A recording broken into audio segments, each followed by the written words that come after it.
Tu palabra como lluvia descendió y el desierto de mi alma floreció. Trajiste paz, calor de hogar. Tu palabra hoy me llena de alegría.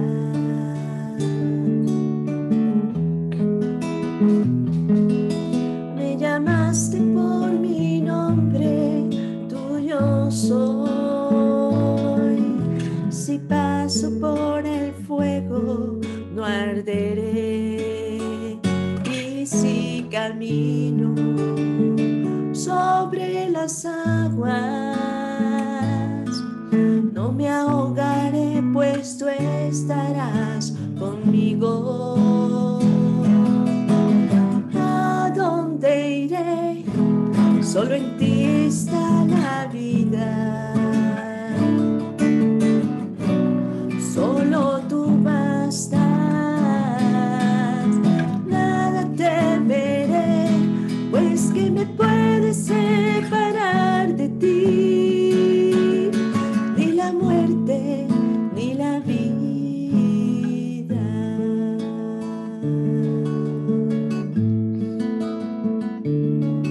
Como fiel discípulo quiero escuchar, seguirte paso a paso hasta el final, permanecer en tu palabra,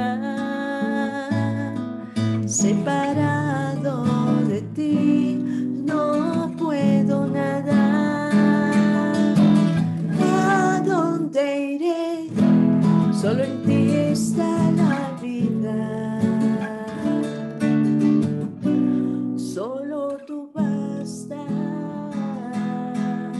Nada temeré, pues que me puedes separar de ti. Ni la muerte, ni la vida.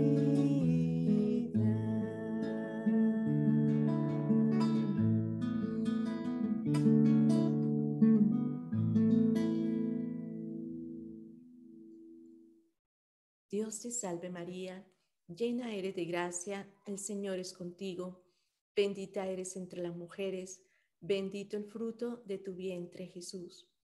Santa María, Madre de Dios, ruega por nosotros pecadores, ahora y en la hora de nuestra muerte. Amén. Gloria al Padre, al Hijo y al Espíritu Santo, como era en el principio, ahora y siempre, por los siglos de los siglos. Amén. Pues bien, con la parábola del sembrador que orábamos el día de ayer, Jesús nos invitó a ser como la cuarta tierra, esa tierra buena, que recibe la semilla con gusto, que la escucha, que la entiende, que la vive y por tanto da mucho fruto. El deseo de Dios siempre será que nuestra vida sea fecunda. Esa semilla, decíamos, es la palabra. O sea, es Cristo mismo. Jesús que viene a sembrarse en nosotros con toda su fuerza, con toda su eficacia.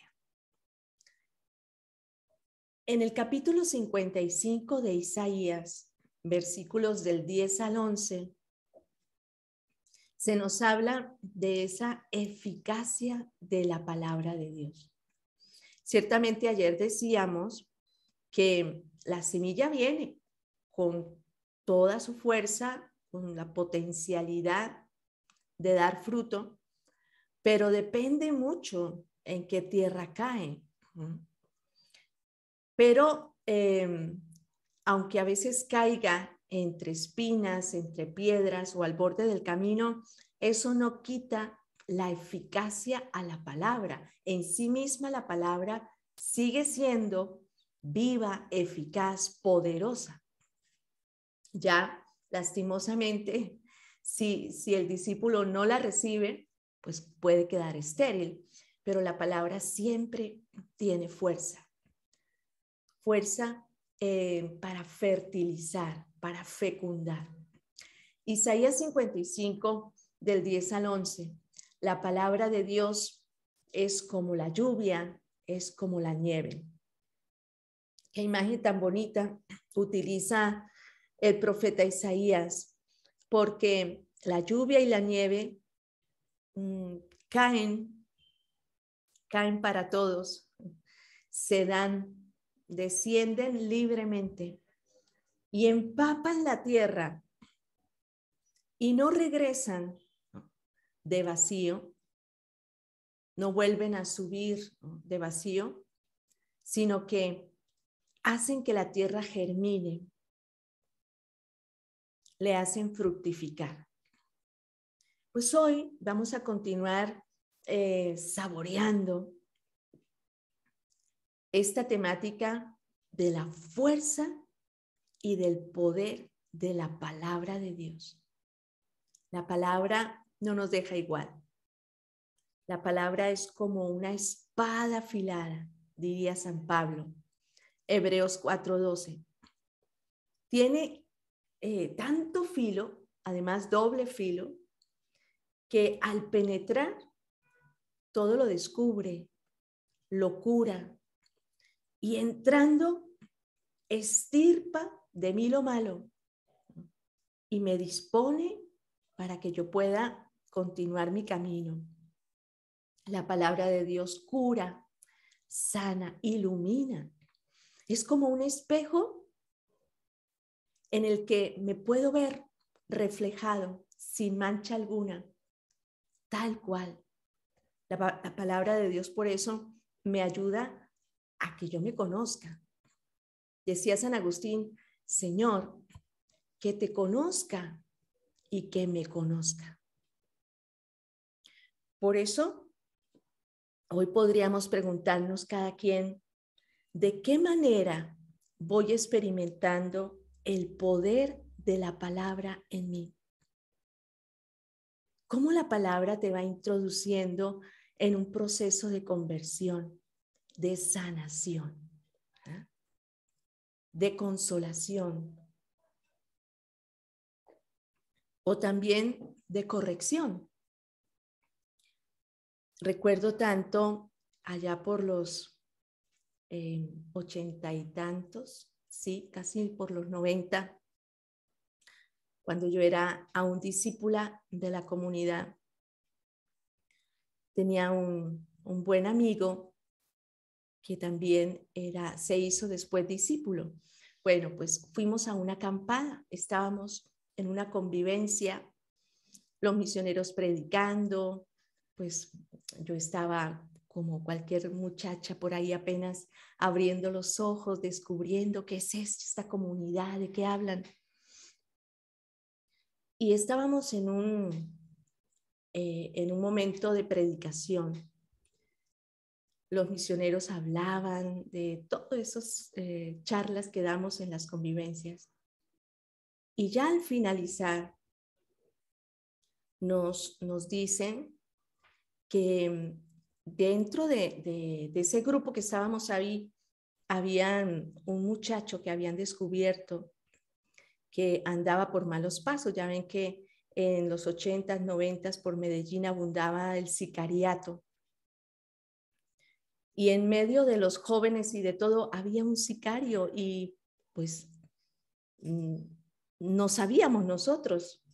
Yo creo que solo sabía 1 o 2 misioneros que estaban muy pendientes de él, pero que allá había llegado porque la mamá lo había mandado y el muchacho por obedecer a la mamá ahí estaba. Pero sabemos que un sicario pues no trae buena historial, ¿no? Pues droga, robos, asesinatos. Y ese muchacho, cuando estaban predicando de la inconsciencia, del pecado, nos contaban que se levantó y fue inmediatamente allá con el misionero y le dijo, oye, préstame el teléfono. En ese entonces no había celulares. Préstame el teléfono, necesito hacer una llamada urgente. Tengo que comunicarme con tal persona. Y el misionero le decía, no, espérate que termine la convivencia, tú vive la experiencia. No, no, no, no, yo tengo que, préstame un teléfono, por favor, es urgente. Bueno, ¿por qué tanta urgencia? Ah, es que yo había contratado a un amigo para que esta tarde asesinara a mi padre, ¿no? Y ahora, escuchando todo esto, me doy cuenta de lo que yo soy. O sea, esto no puedo más con esta voz que por dentro me dice no lo hagas, detente. Y bueno, pues claro que le prestan el teléfono, el muchacho llama y cancela, oye, no, ya déjalo. No. Total que después ese muchacho vive una conversión impresionante y nos dicen los misioneros que luego llevó a sus compañeros, hicieron con ellos una convivencia solo con ese grupito. Y ese muchacho dijo, nunca más atentaré contra la vida de otra persona. Yo no lo sabía, yo no lo sabía. Y lo decía conmovido, llorando, iba a matar a mi propio padre, yo no lo sabía. La fuerza, el poder de la palabra de Dios, que penetra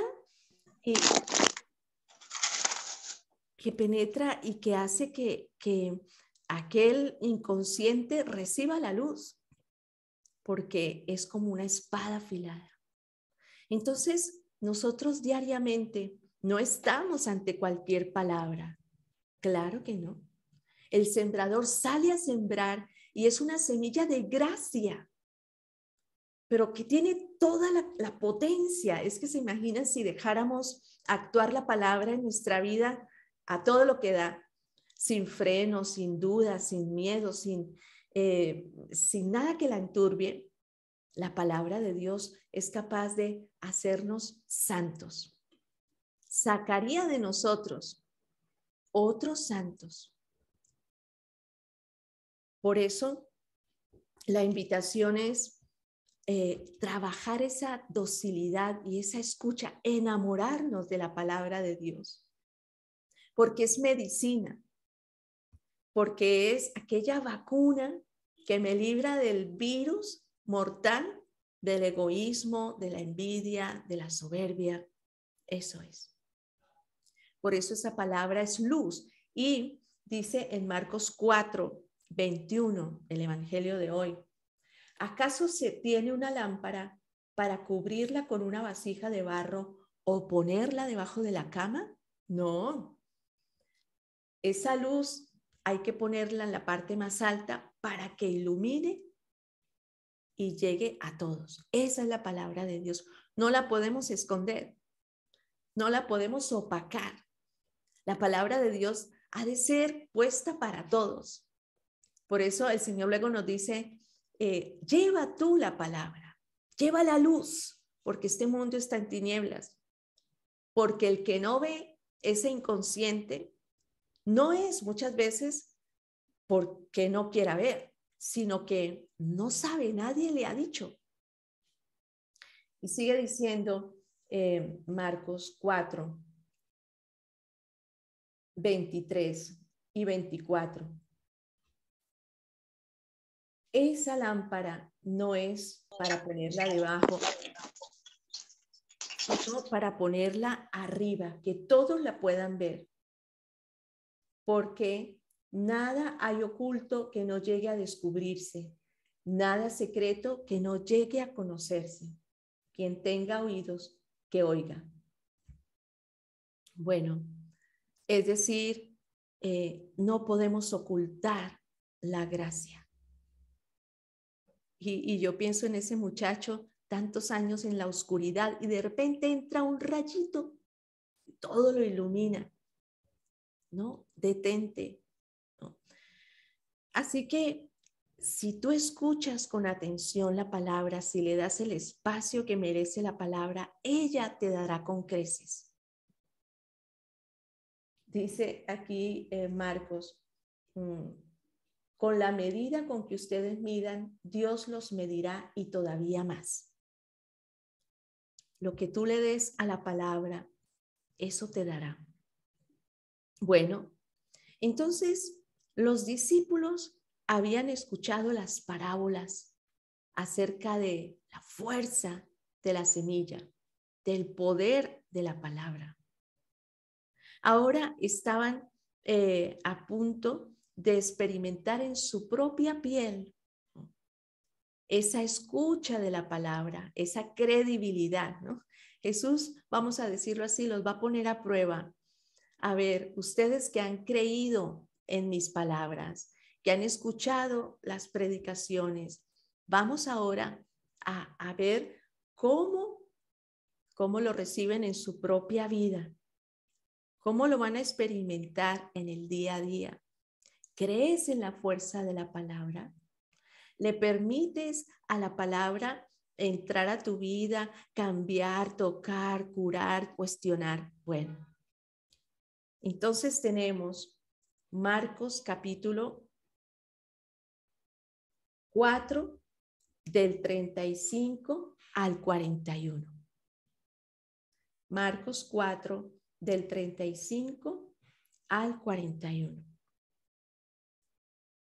Aquel mismo día, al caer la tarde, Jesús dijo a sus discípulos, es decir, después de las parábolas, ¿qué les dijo? Pasemos a la otra orilla. Ellos dejaron a la gente y lo llevaron en la barca, tal como estaba. Otras barcas lo acompañaban. Aquí vemos a Jesús con los discípulos realizando una travesía de un lado para otro. Jesús va en camino con los discípulos.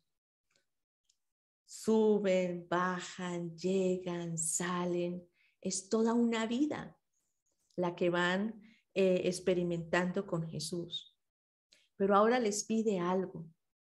Pasemos a la otra orilla.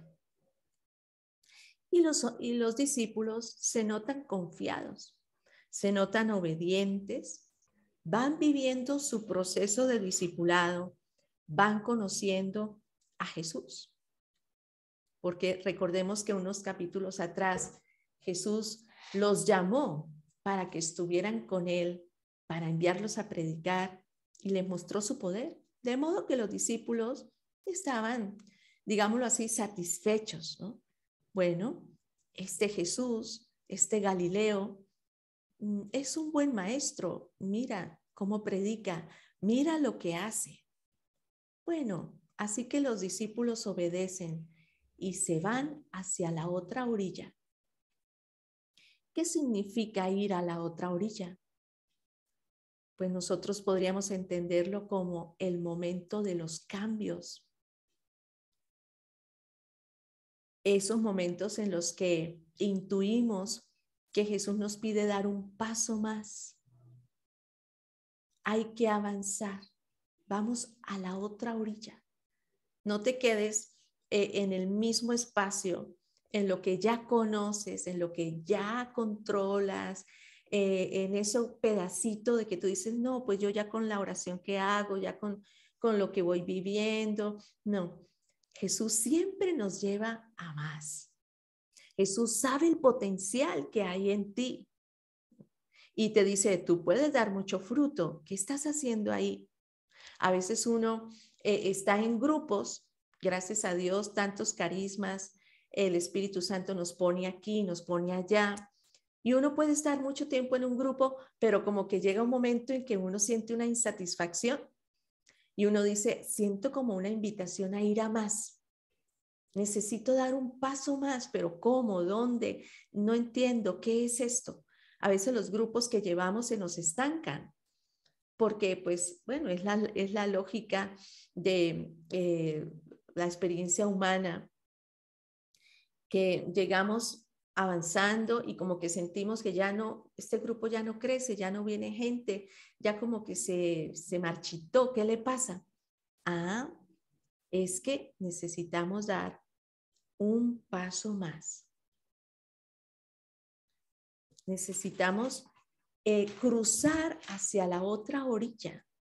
Eso supone un traslado, un desplazamiento, un muévete, muévete, movernos espiritualmente.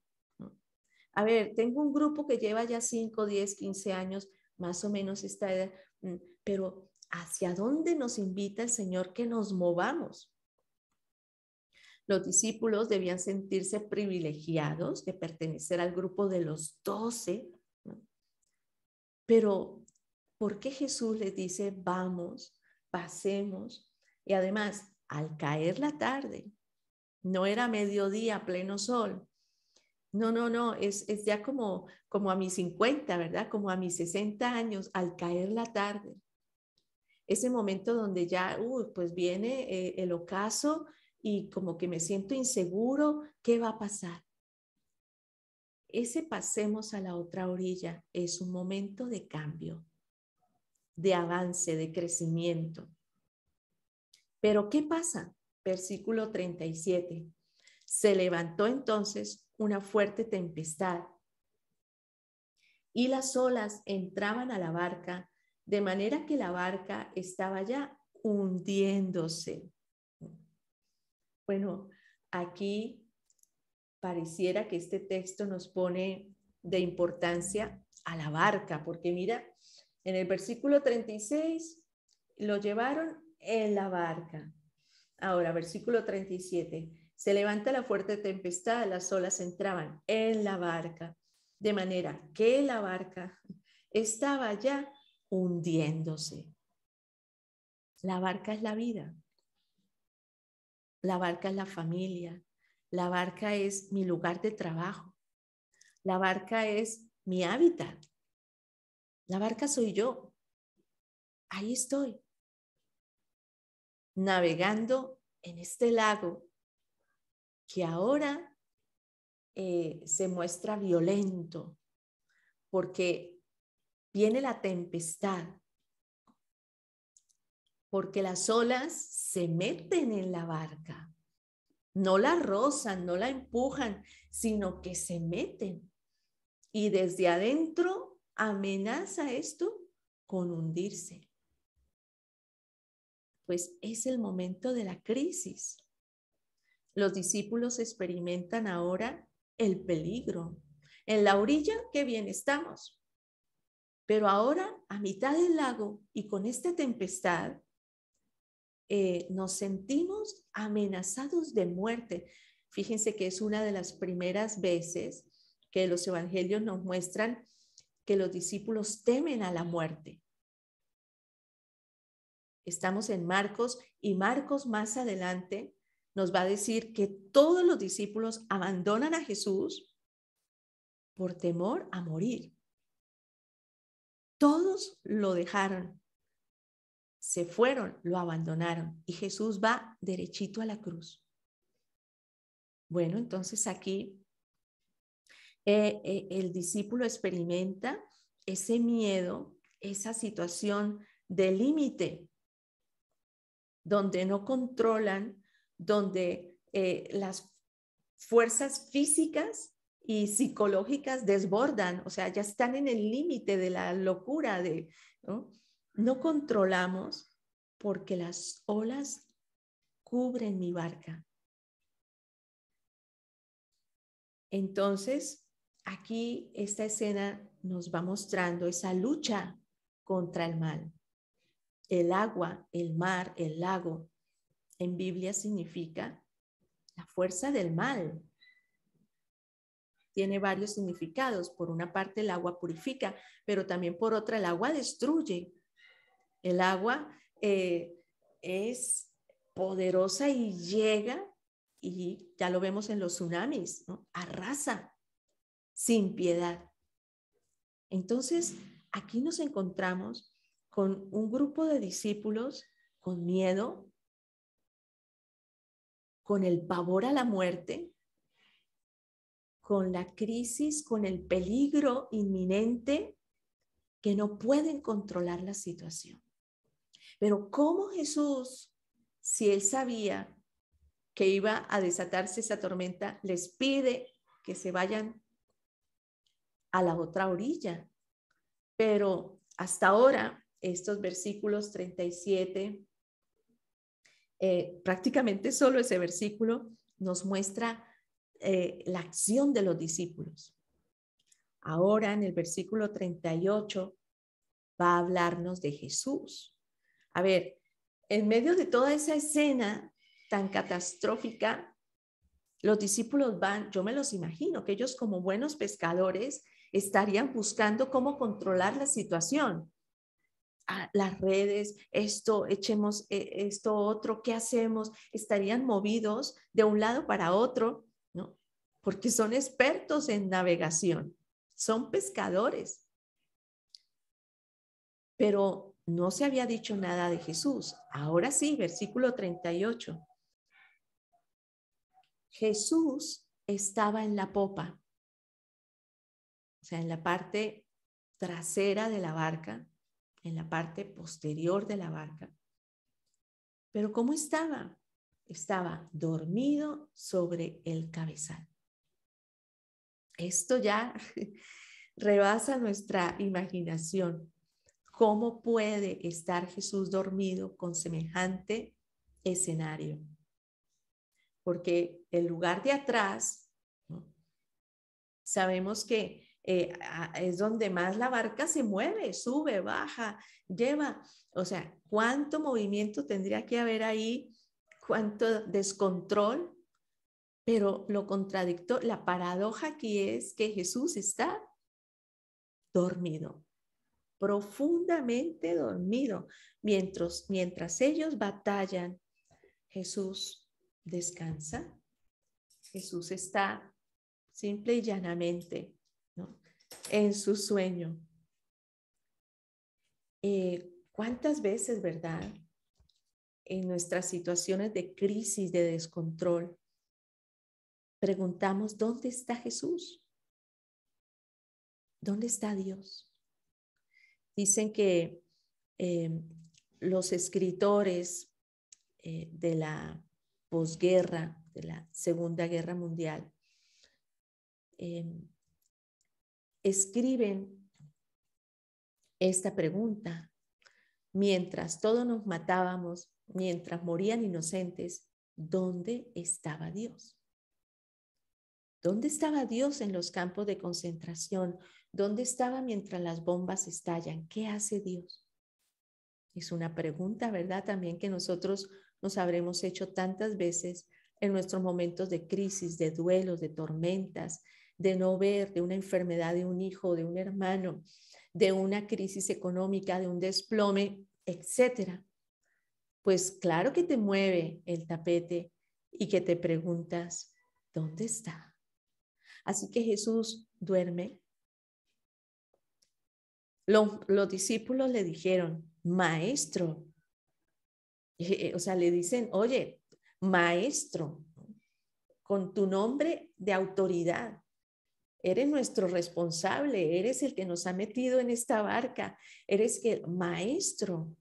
A ver, tú que nos enseñaste con las parábolas, que te hemos visto sanar a este y al otro, ¿no te importa que nos hundamos? Es esa pregunta existencial. Dios, ¿qué estás haciendo en medio de un mundo en pandemia? ¿No te importa? ¿No te importa, maestro? Si es que nosotros confiamos en ti, si es que nosotros te seguimos.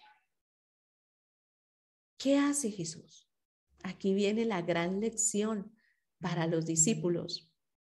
Ya no es una lección de cátedra, de predicación. Ahora es la vida, porque Él es la palabra. Versículo 39, Él se levantó. Ya hemos dicho tantas veces, el acto de ponerse en pie El acto de levantarse es sinónimo de resurrección, es sinónimo de poderío, es la vida. Levántate, tú que duermes. Tú que estás paralizado, inválido, levántate, ¿no? Ponte en pie. Jesús se levanta, Jesús resucita. Jesús es el dueño y señor de las aguas, de los rayos, de las tempestades, de los vientos. Él es el dueño. Él tiene el poder. Y así con todo y su poder, ordenó calmarse al viento. Y le dijo, cállate, enmudece. Qué hermosa escena. Y es paralelo con tantos momentos en los que Jesús se encuentra, por ejemplo, con un endemoniado y le dice, cállate, sal de ahí, le ordena. La palabra, Jesús con su vida, con su palabra, tiene todo el poder. En ese instante, el viento se calma. Sobreviene una gran bonanza. Al principio, nos dice el libro de Génesis, todo era caos, desorden, tiniebla. Y Dios dijo, hágase, hágase la luz, la palabra de Dios. Y Dios ordena, y Dios llama, pone las especies, aquello. Dios crea. Esto es otro momento de creación. En medio del caos, de la tempestad, Dios dice, basta. Dios tiene el poder sobre el mal, sobre el desorden, sobre el caos, sobre la misma muerte. En ese instante, le dice a ellos, primero, corrige al mal, corrige al tentador, expulsa al demonio. Jesús primero se dirige al mar, pero luego se dirige a los discípulos y les dice, ¿por qué son tan cobardes? Muy desconcertante, ¿verdad? Oye, porque aunque yo me imagino a Pedro que era el jefe, el valiente, con un porte, ¿cómo Jesús les dice y les echa en cara? Porque son cobardes. Pero es que Jesús, ¿no ves que la barca se hundía? Es que aquel que tenga hasta las agallas más eh, fuertes, tiembla al ver semejante situación. ¿Por qué Jesús les reclama su poca fe? Les dice, ¿todavía no tienen fe?